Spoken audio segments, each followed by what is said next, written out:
지난주는 창립 예배였고, 그래서 고린도전서 말씀을 나눴고, 원래 저희가 계속 지금 요한복음 말씀을 보고 있습니다.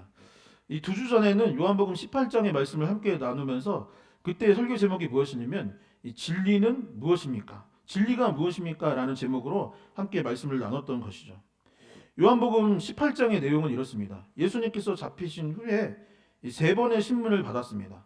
첫 번째는 안나스에게 가서 신문 재판을 받았고, 그 다음은 가야바, 그 다음엔 안드레에게 가서 이 재판을 받았던 것이죠. 그리고 그 마지막 유명한 빌라도가 그 예수님께 물었던 질문이 무엇이냐면 진리가 무엇입니까? 라는 것이었습니다. 이 세 명의 인물을 통하여서 우리가 무엇을 깨달을 수 있었냐면, 여러분, 예수님은 죄가 없으신 분이었습니다. 그런데 왜 심판을 받고 왜 신문을 당하고 고난을 받으셨던 것입니까? 사람들의 악함, 죄악됨은이었던 것이죠. 그들이 예수님을 십자가에 못 박혔던 이유는 그동안 많은 사람들이 나를 존경하고 나를 사랑하고 나를 따라줬는데, 이제 예수님을 따르기 시작하니 그것이 싫고 질투나기 때문이었던 것이죠. 사람들이 예수님을 사랑하는 그 모습을 보면서 내가 너무 화가 났던 것입니다. 그동안은 내가 말씀을 가장 잘 알고 말씀을 가르치는 사람으로 평가받았는데, 이제 사람들이 예수님께 가서 말씀을 들으니 그것이 싫었던 것이죠. 군중들, 백성들도 마찬가지였습니다. 그 상황에서 누구도 예수님을 구하고자 하거나 이 재판은, 이 신문은 잘못되었다라고 하는 사람이 단 한 사람도 없고, 그저 그 군중 심리에 이끌려서 예수님을 죽이고자 했던 것입니다. 그런 부분을 통하여서 우리가 발견했던 것은 무엇이냐? 참 사람은 악한 존재이구나 라는 것을 보았던 것이죠. 두 번째 우리가 발견했던 것은 사람이 참 약하다, 연약한 존재다라는 것을 보았습니다. 베드로는 예수님을 누구보다 사랑한다 말하는 제자였습니다. 예수님을 위해서 목숨까지 바칠 것 같이 행동하였던 사람이죠. 그런데 이 세 번의 신문 과정에서 베드로가 무엇을 하였냐면, 나는 예수님을 모릅니다, 나는 예수님과 전혀 상관이 없는 사람이다 라고 하면서 세 번이나 예수님을 부정하였던 것입니다. 다시 말해 이 베드로의 모습을 통하여서 인간이 참 연약한 존재이구나, 뭔가 확신을 하고 잘해낼 수 있을 것 같은 마음이고 예수님을 끝까지 붙들고 살아갈 것 같았지만, 인간의 나약함, 연약함이 있기 때문에 베드로와 같이 우리도 마찬가지로 그러한 연약함 가운데 살아간다는 것을 발견할 수 있는 것입니다. 그래서 결국 마지막 신문을 하였던 빌라도가 예수님께 물어봤던 것입니다. 인생이 참 악하고 인간이라는 존재가 참 나약한 것을 보며 도대체 그렇다면 우리는 어떻게 살아가야 하는가? 이 죄악의 문제를 어떻게 극복하고 우리의 연약함을 어떻게 해결할 수 있을까? 라는 질문을 던졌던 것이죠. 진리는 무엇입니까? 인생의 해답은 무엇입니까? 이 연약한 인생을 어떻게 극복하고 살아갈 수 있느냐라는 질문을 던질 수밖에 없었던 것이죠. 그리고 진리가 무엇인지 예수님은 말로 대답하지 않았습니다. 진리가 무엇입니다라고 설명하지 않았던 것입니다. 오히려 말로 하지 아니하고 행동으로 보여주셨던 것이죠. 그것이 오늘 우리가 함께 나눌 19장의 이야기, 바로 그리스도의 십자가. 진리는 곧 예수 그리스도의 십자가라는 것을 말로 설명하지 않고 삶으로, 행동으로 보였던 것입니다. 사랑하는 성도 여러분, 우리의 인생의 답, 진리가 바로 예수 그리스도의 십자가인 줄 믿으시기를 간절히 소망합니다. 내가 악하고 연약한 것을 스스로 극복할 수는 없는 것입니다. 우리의 인생의 이 문제를 내가 해결할 수는 없는 것입니다. 그 사실을 깨닫고 진리 가운데, 예수 그리스도의 십자가 복음 가운데 거할 수 있는 저와 여러분들 될 수 있기를 주님의 이름으로 간절히 축원합니다.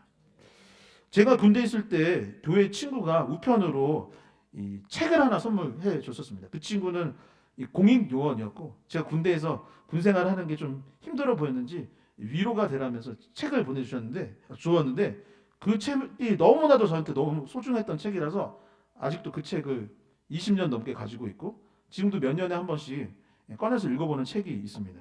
그 제목은 뭐냐면, 영국의 존 스토트 목사님이 쓰신 그리스도의 십자가라는 책입니다. 요즘은 표지가 이렇게 바뀌었는데 저는 옛날 거라서 빨간색 표지였던 기억이 납니다. 이 책은 기독교의 상징이 왜 십자가가 되었는지, 그리고 이 십자가의 의미가 무엇인지 영적으로 신앙적으로 설명하고 있는 책입니다. 이 책에 의하면 기독교의 상징이 처음부터 십자가는 아니었다고 합니다. 우리는 기독교 하면 십자가라고 생각을 하는데 원래 기독교의 상징은 십자가가 아니었대요. 역사적으로 봤을 때. 그렇다면 무엇일까요? 이 처음에 교회가 세워졌던 당시에 로마가 교회를 박해하고 있었고 유대인들도 다 교회를 공격하고 있는 상황이었기 때문에 십자가를 걸거나 십자가 목걸이를 하거나 하면서 내가 그리스도인이라는 것을 나타낼 수가 없었던 거예요. 그래서 그리스도인들이 서로를 알아보기 위해서 손가락에다 뭐를 이렇게 그려줬대요. 뭘까요? 혹시 익투스라는 물고기를 그려줬다는 겁니다. 그 어떤 택시를 타거나 기독교 백화점 가면 물고기 그게 있는데 그 익투스라는 물고기가 원래는 기독교의 상징이었던 거예요. 그래서 숨어서 이렇게 손에다가 이렇게 그려주면 이 사람은 예수 믿는 사람이구나라는 것을 서로 알게 해줬던 상징이었던 것입니다. 박해가 워낙 심했기 때문에 그렇게 할 수밖에 없었던 것이죠. 반면 그 당시에 십자가는 어떤 의미였을까요? 십자가는 당시까지만 해도 로마의 가장 잔혹한 형벌을 상징했던 그 형체, 이 모양이었던 것입니다. 로마에서 형벌 중에 가장 고통스럽게 사람을 형벌을 내릴 때 사용했던 것이 바로 십자가였던 것입니다. 십자가는 어떻게 하는 것입니까? 십자가에 매달기 전에 매질을 하는 것입니다.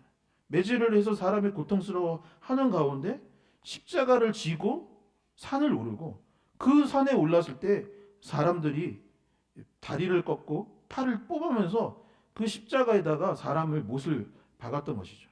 그리고 그것을 장대 높이 이렇게 매단 후에 거기서 옆구리에 창을 찌르면 사람이 피가 빠져나가면서 서서히 죽게 되는 것이 십자가 형벌이었던 것입니다. 그러니 육체적으로 너무나도 고통스러운 죽음을 맞이해야 되기도 했지만은 또한 동시에 너무나도 고통스러웠던 것은 뭐냐면 이 본문에도 나와 있지만 옷을 다 벗기고 높은 곳에 매달므로 말미암아 사람이 심리적으로 수치를 당하고 너무 비극적인 그런 경험들을 하게 만드는 것이 바로 십자가였던 것입니다. 그런데 훗날 어떻게 기독교의 상징, 교회의 상징이 십자가가 될 수 있었겠습니까? 십자가 외에는 예수 그리스도의 사랑, 그 복음을 담아낼 수 있는 어떤 것이 없었기 때문에 십자가를 사용할 수밖에 없었던 것이죠.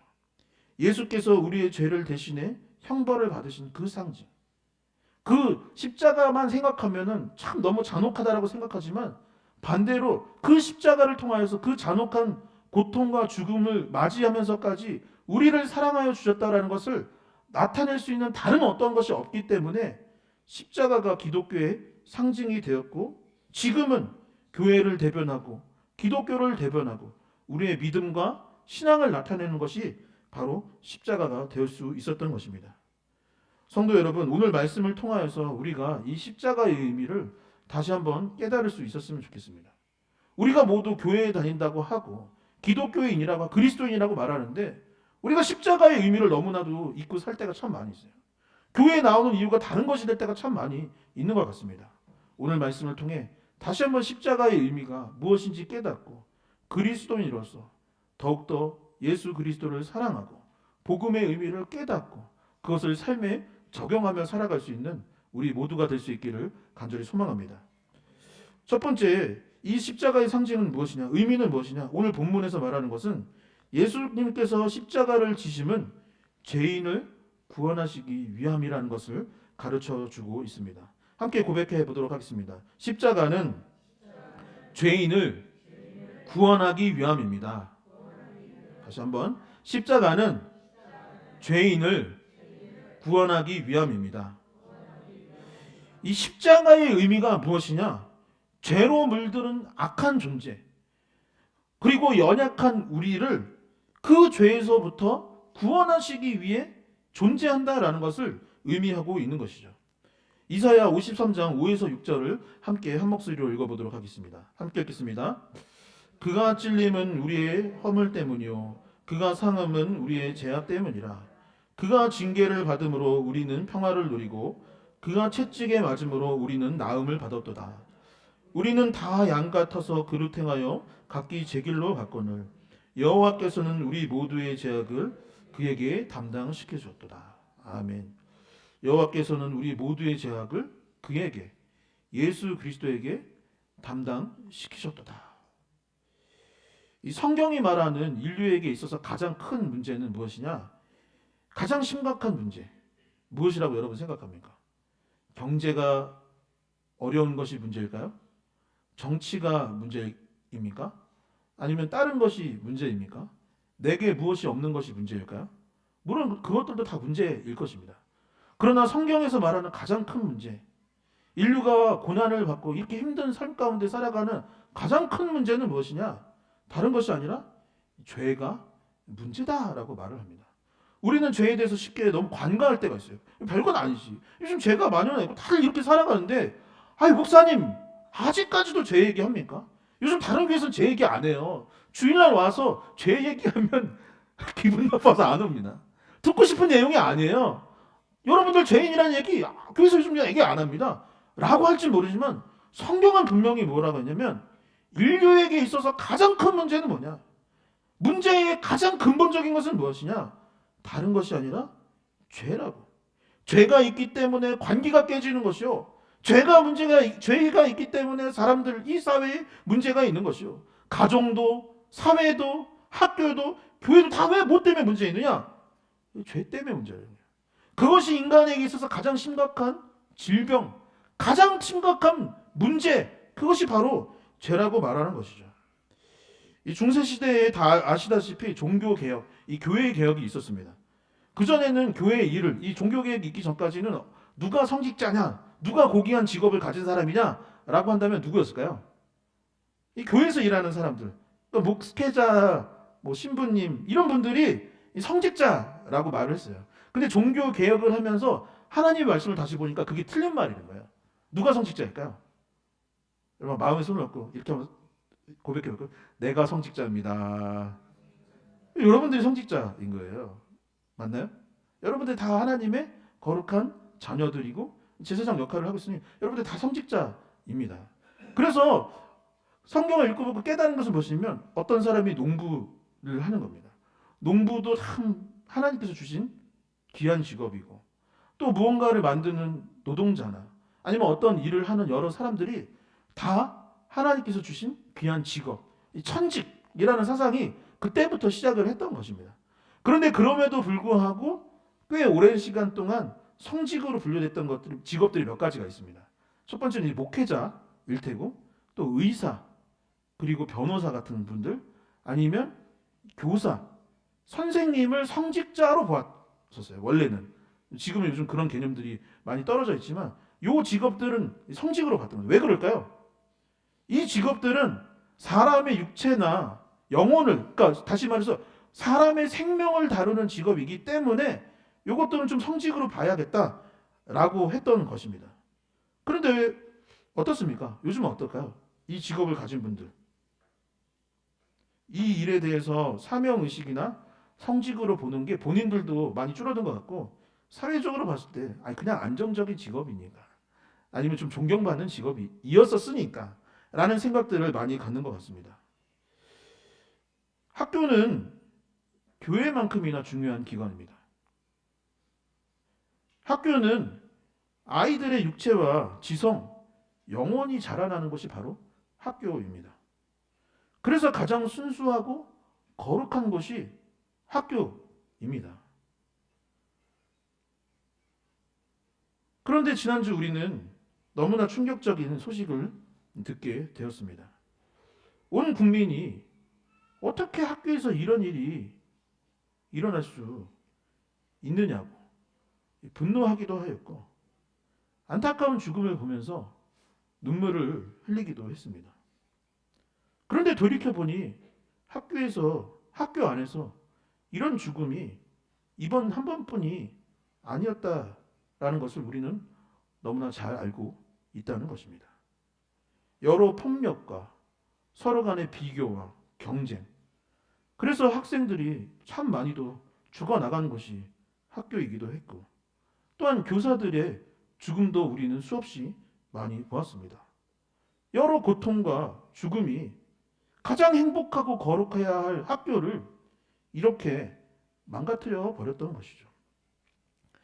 우리가 지난주 충격을 받았던 이유는 그 범죄 때문이기도 하지만 그 일이 다른 곳이 아닌 학교에서 어린아이를 대상으로 일어났기 때문일 것입니다. 여러분, 학교 안에서 이런 일들이 일어나니 사실 다른 곳은 오죽하겠습니까? 많은 사람들이 요즘 한국교회를 걱정하는데 교회가 그렇다면 이 사회는 오죽하겠습니까? 타인이 아닌 나 자신만 돌아봐도, 나부터 돌아봐도 우리 안에 얼마나 많은 허물과 죄가 존재합니까? 우리 안에 얼마나 많은 욕심이 자리하고 있고 남을 미워하고 분노하고 마음으로 또한 행동으로 얼마나 많은 잘못들을 저질러 오고 있는지요. 시대가 지나면서 우리에는 죄에 대해서 심각성을 점점 잃어가고 있는 것이 사실이지만 여전히 학교를 무너뜨리고 교회를 무너뜨리고 가정을 무너뜨리고 사회를 무너뜨리고 나 자신을 무너뜨리는 것은 외부의 다른 것이 아니라 우리 안에 있는 이 죄성, 죄의 문제, 이 탐욕, 분노, 시기, 질투, 폭력, 간음, 욕망, 그런 것들이 우리를 망치고 학교를 망치고 교회를 망치고 사회를 망치고 결국 국가와 가정마저도 파괴하는 가운데 있는 것입니다. 여러분, 우리는 모두 죄인입니다. 그러니 어떻게 해야 될까요? 벌을 받는 것이 마땅한 것입니다. 우리는 모두 죄를 지어지르며 살아왔고 앞으로도 죄를 저지르며 살아가고 있기 때문에 우리는 벌을 받아 마땅한 사람들입니다. 만약에 벌을 받지 않는다면 공의의 하나님은 아닌 것이죠. 하나님이 정의롭고 공의로운 분이라면 이 인류를 벌해야만 하는 것입니다. 그런데 예수 그리스도께서 이 죄의 문제를 해결하시기 위해 고난을 받으셨던 것입니다. 여러분, 우리가 어찌 이 문제를 해결할 수 있느냐? 어떻게 이것을 해결할 수 있느냐? 어떻게 해야 우리가 거룩하게 살아갈 수 있느냐? 우리의 힘과 능력, 우리 스스로는 할 수 없기 때문에 하나님께서 예수 그리스도를 보내주셨던 것이고 예수 그리스도가 우리의 죄를 대신 지심으로 말미암아 우리의 죄가 용서를 받았던 것입니다. 그로 말미암아 우리가 죄를 짓는 전약한 존재라는 깨닫게 되는 것이요. 그리고 그러므로 말미암아 앞으로 미래에 조금이나마 변화되고자 하는 마음들을 품게 하여 주시는 것이요. 우리의 죄를 그 죄로부터 구원을 하시기 위해 그리스도의 십자가가 존재하였던 것이죠. 세상을 변화시키기 위해, 나를 변화시키기 위해 우리의 죄를 대신해 십자가에 못 박혀 죽으신 분이 바로 예수 그리스도이신 것입니다. 두 번째, 예수님께서 십자가를 지심은 우리를 사랑하기 위함입니다. 이번에도 함께 같이 고백해 볼까요? 십자가를 지심은 우리를 사랑하기 위함입니다. 십자가를 지심은 우리를 사랑하기 위함입니다. 2023년 12월 25일이었습니다. 이 도봉구의 한 아파트에서 화재가 일어났고 그날 또 날짜가 12월 25일이라서 많은 사람들이 기억하고 안타까워하는 사건이 있습니다. 30대 부부와 2살 그리고 7개월 된 아이가 4층에서 함께 가정이 4층에서 살고 있었는데요. 화재가 일어나서 아마도 그 화재가 갑자기 일어나고 너무나 심각하게 일어났었나 봅니다. 엘리베이터로 탈출할 수도 없었고 계단으로도 내려올 수 없는 상황이 되었던 것이죠. 기사를 보면은 소방대가 도착하기 전에 이 경비 아저씨들이 어떻게 했냐면 아마도 굉장히 불이 컸었던 것 같아요. 어떻게 했냐면 재활용 쓰레기나 박스 같은 것을 그 집 앞에다 놓고 거기로라도 지금 뛰어내려서 어떻게 좀 구출을 해보려고 노력을 하는 상황이었다고 해요. 그래서 결국에 어떻게 했냐면 이 엄마가 2살 된 아이를 그 포대 위로 던졌다고 합니다. 그 후에 엄마도 뛰어내려서 목숨을 건졌습니다. 그런데 문제는 이제 7개월 된 아이인 거예요. 여러분, 7개월 된 아이 진짜 뭐 어떻게 하겠습니까? 포대 박스에 던진다고 혼자 떨어질 수도 없는 것이고 어떻게 할 수가 없는 거예요. 그래서 결국에 아빠가 생각한 것은 무엇이냐면 혼자 뛰어내릴 수 없으니 이 아이를 내가 안고 뛰어야겠다라는 것이었습니다. 여러분, 왜 아빠가 위험을 무릅쓰고 아이를 안고 뛰었을까요? 왜 뛰어냈을까요? 내 아이고 내 아이를 너무나 사랑하기 때문에 이 아이를 보호하려고 아이를 안고 뛰어내는 것이 분명합니다. 안타깝게도 아버지는 세상을 떠나야 했고 7개월 된 아이는 아버지의 희생 덕분에 살게 되었습니다. 여러분, 죄는 누군가를 괴롭게 하는 것입니다. 죄는 사회를 망가뜨리는 것입니다. 그러나 사랑은 어떤 것입니까? 희생이 필요하죠. 사랑한다는 것은 죄 짓는 것보다 더 힘든 일입니다. 누군가를 용서한다는 것은, 누군가를 품는다는 것은 사실 죄 짓는 것보다 훨씬 힘든 일이에요. 그러나 그 희생을 하고 그 사랑을 한다면 결국 생명을 살릴 수 있게 되는 것이 바로 사랑인 것이죠.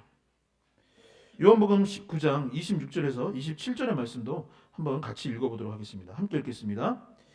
예수께서 자기 어머니와 사랑하는 제자가 곁에 서 있는 것을 보시고 자기 어머니께 말씀하시되 여자여 보소서 아들이니이다 하시고 또 그 제자에게 이르시되 보라 내 어머니라 하신대 그때부터 그 제자가 자기 집에 모시니라. 아멘.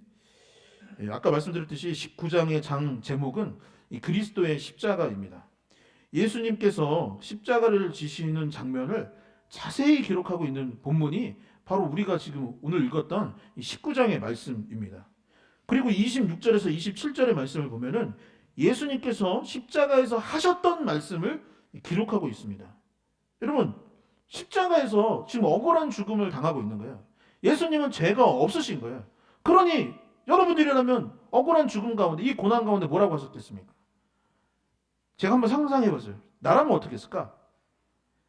나라면 이도구 목사라면 어떻게 했을까? 야, 이 놈들, 내가 뭔 잘못을 했다고 나를 지금 이렇게 힘들게 해. 내가 반드시 복수해 주마. 내가 가만 안 있는다. 지금 이 당한 것을 내가 죽은 후에서 귀신이 돼서라도 반드시 갚아주마. 라고 할 것 같은 거야. 제가 혼자 생각해보니까 그런 것 같아요. 아니, 너무나도 억울하지 않습니까? 너무나도 화가 나는 일인 것 같아요. 온갖 저주를 퍼부었을지도 모르겠습니다. 그런데 예수님께서 방금 읽은 이 본문을 보면 십자가상에서 뭐라고, 고난 중에서 뭐라고 했냐면 사람들을 걱정하고 있는 거예요. 사람들을 걱정하고 있는 거예요. 사람들을 사랑하시고 사람들을 걱정하고 있는 거예요. 요한복음과 이 사복음서 다 합쳐서 보면은 예수님께서 이 십자가상에서 뭐라고 하셨는지 좀 더 자세히 확인할 수가 있는데 이것을 보통 가상칠언이라고 합니다. 그러니까 십자가상에서 하셨던 7가지 말씀, 이것을 가상칠언이라고 하는데 한번 제가 정리한 거 볼까요? 첫 번째 뭐라고 했냐면 아버지 저들을 사하여 주옵소서. 자기들이 하는 것을 알지 못함이니라. 그러니까 지금 나를 죽이고 나를 곤통 가운데 있는 사람들을 도리어 걱정하면서 하나님 아버지 저들을 용서해 주세요. 저 사람들이 잘못하고 나쁜 것이 아니라 자기가 지금 뭐 하는지도 모르고 산처럼 죄를 저지르고 있는 거니 용서해 주세요. 라고 말했던 것입니다. 두 번째는 뭐냐면 내가 진실로 내게 이르노니 오늘 내가 나와 함께 낙원에 있으리라. 다 아시다시피 예수님께서 십자가에 못 박힐 때 좌우에 죄인들이 있었습니다. 그 죄인 중 하나가 회개를 하고 예수님께 용서를 구했을 때 예수님께서는 그를 용서하여 주시고 너가 나와 함께 낙원에 있게 될 것이라고 하셨습니다. 세 번째는 아까 읽었던 이 말씀인데요. 자기 어머니께 말씀하시되 여자여 보소서 아들이니다 하시고 전 이 다음부터가 참 어떻게 이러실 수가 있지? 그 제자에게 이르되 거기에 제자가 하나 있었던 거예요. 제자에게 이르되 보라 내 어머니라. 그때부터 제자가 자기 집에 오시니라. 나는 이제 죽고 떠나지만 이 마리아가 너의 어머니가 되었으면 좋겠어. 나의 어머니를 너가 좀 보살펴 줬으면 좋겠어. 라고 해왔고 제자 역시 그 말에 순종하였던 것입니다. 다음을 한번 볼까요? 엘리엘리 라마 사박다니 나의 하나님 어찌하여 나를 버리시나이까. 내가 목마르다. 다 이루었다. 아버지, 내 영혼을 아버지 손에 부탁하나이다. 내용은 다 뭡니까? 타인을 걱정하고, 사람들을 걱정하고, 사람들을 사랑하고, 그리고 내게 주어진 사명을 끝까지 완수하고자 했던 예수 그리스도의 의지를 우리는 이 가상 7월을 통해 확인할 수 있는 것입니다. 예수님은 끝까지 죄인들을 용서하여 주시고, 나를 괴롭게 하는 사람들을 품어주시고, 십자가의 사명을 완수함으로 말미암아 이들을 어떻게 해서든 사랑으로 품고 구원하기 위해서 전심으로 최선의 것으로 하나님의 사랑을 실천하고자 노력하였던 것이죠. 결국 십자가는 무엇이냐? 예수 그리스도의 놀라운 사랑인 것입니다. 왜 기독교의 상징이 십자가일 수밖에 없느냐? 십자가를 지심으로 말미암아 우리를 얼마나 사랑하여 주셨는지, 그리고 우리가 앞으로 어떻게 얼마나 사랑하며 살아가야 하는지를 알려주시고 있기 때문에 십자가는 교회의 상징, 우리의 믿음의 표본일 수밖에 없는 것입니다. 말씀을 정리하고자 합니다. 옆에 분들한테 한번 이렇게 고백해 볼까요? 십자가가 우리의 죄를 해결합니다. 십자가가 우리의 죄를 해결합니다. 다시 한번 옆에 분들에게, 십자가가 하나님의 사랑이십니다. 십자가는 하나님의 사랑입니다. 십자가는 하나님의 사랑. 십자가가 우리의 죄의 문제를 해결할 것입니다. 이미 믿었으므로 해결된 줄 믿으시기 바랍니다. 여러분 더 이상 죄인인가요? 죄인 아닙니다. 믿음으로 말미암아 우리는 의인이 되었고, 그 십자가의 이 복음을 계속 전하며 살아가야 합니다. 십자가는 하나님께서 여러분들을 사랑한다라는 상징입니다. 여러분 얼마나 사랑하여 주셨느냐? 죽기까지 사랑하여 주셨던 것입니다.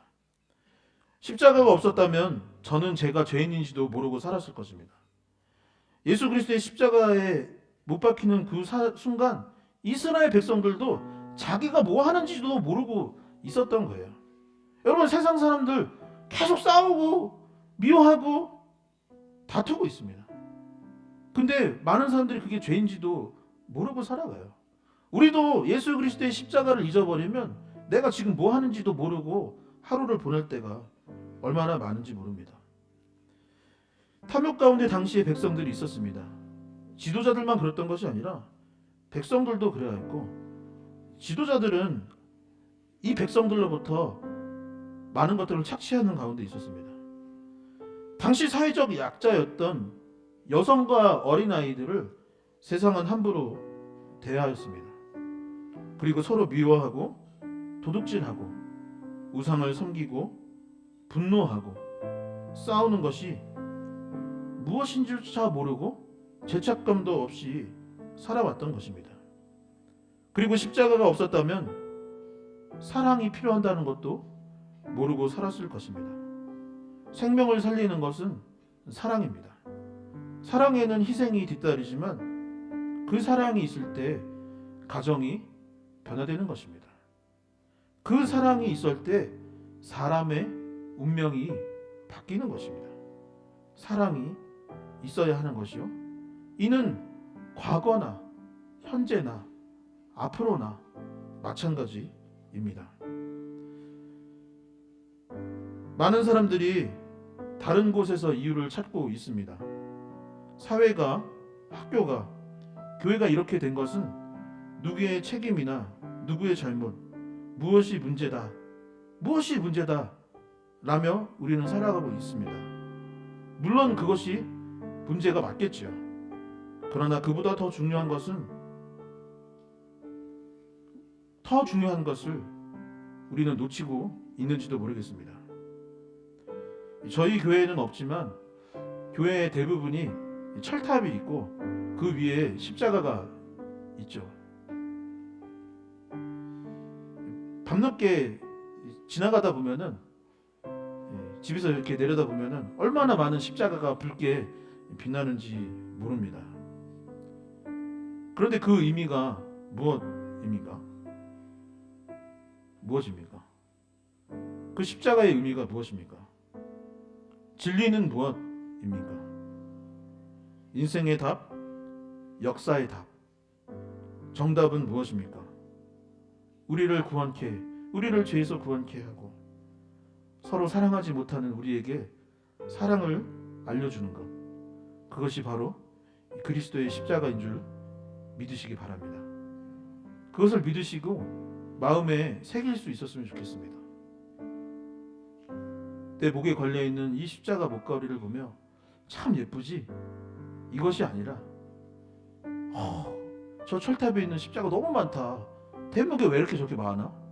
라고 할 것이 아니라 그 십자가를 보며 오늘도 주님이 나를 사랑하여 주시는구나, 그리스도의 십자가가 없었다면 나의 죄가 용서받을 수 없었구나, 그러니 나도 이 복음을 붙들고 살아야지, 이 복음을 나도 전하고 살아야지, 그리고 십자가에 달려 죽으신 예수 그리스도를 본받아 살기로 결단하는 모든 성도님들이 될 수 있기를 주님의 이름으로 간절히 축원합니다.